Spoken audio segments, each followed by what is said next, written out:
बचपन से कुछ ऐसा माहौल मिला, कुछ ऐसे लोगों की सोहबत मिली और उनकी तरबियत मिली, जिसकी वजह से थोड़ा सा इस तरफ हमारा शौक़ रहा।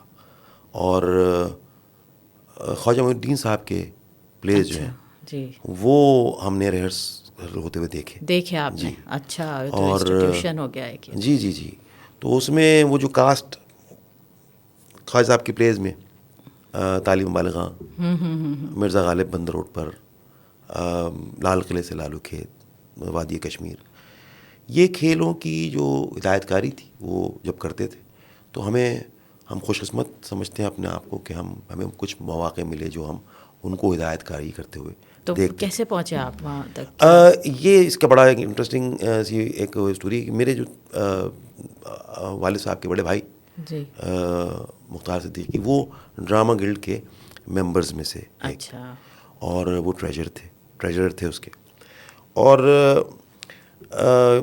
ये दोस्तों का एक बड़ा हल्का था जो वहाँ से हिजरत करके आए थे, और वो शाम में बैठक भी होती थी और हम देखते थे, बल्कि अक्सर गुजरते, हमें बैठने की इजाज़त तो नहीं थी बड़ों की उस महफ़िल में, लेकिन गुजरते हुए कहीं खड़े होकर जब रिहर्सल होती थी या कोई इस तरह की चीज़ होती थी तो हम भी झांक लिया करते। दिलचस्पी तो महसूस ये होती। हमारे घर के एक छोटे कमरे में भी बाज़ अच्छा, औक़ात रीडिंग्स होती थी। रीडिंग्स जी होती जी, थी। क्योंकि कमरे में इतनी जगह नहीं थी जी, कि वहाँ पूरा खेल खेला जाए या सही, उसको रिहर्स किया जाए, क्योंकि स्टेज की अपनी एक डायमेंशन होती है।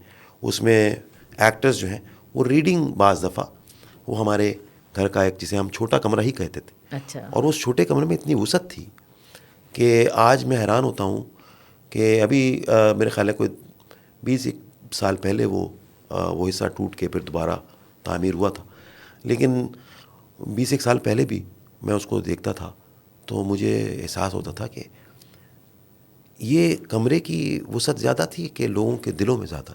दिलों में ज़्यादा थी, मुझे ये लगता इतने है। सारे लोग वहाँ होते थे, कुछ सही, दरवाजे में खड़े होते थे, कुछ जिसको जगह मिल जाती थी वो बैठ जाता था, जो खड़े रह सकता था वो खड़ा रहता था, किसी के माथे पे बल नहीं होता था, और सब बड़े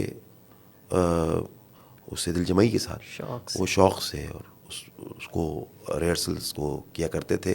देखने वाले देखा करते थे और सीखने वाले सीखते थे। मैं सीखते थे। अपने आप को उनमें शामिल रखता हूँ कि मैंने भी बहुत सारी चीज़ें सीखी।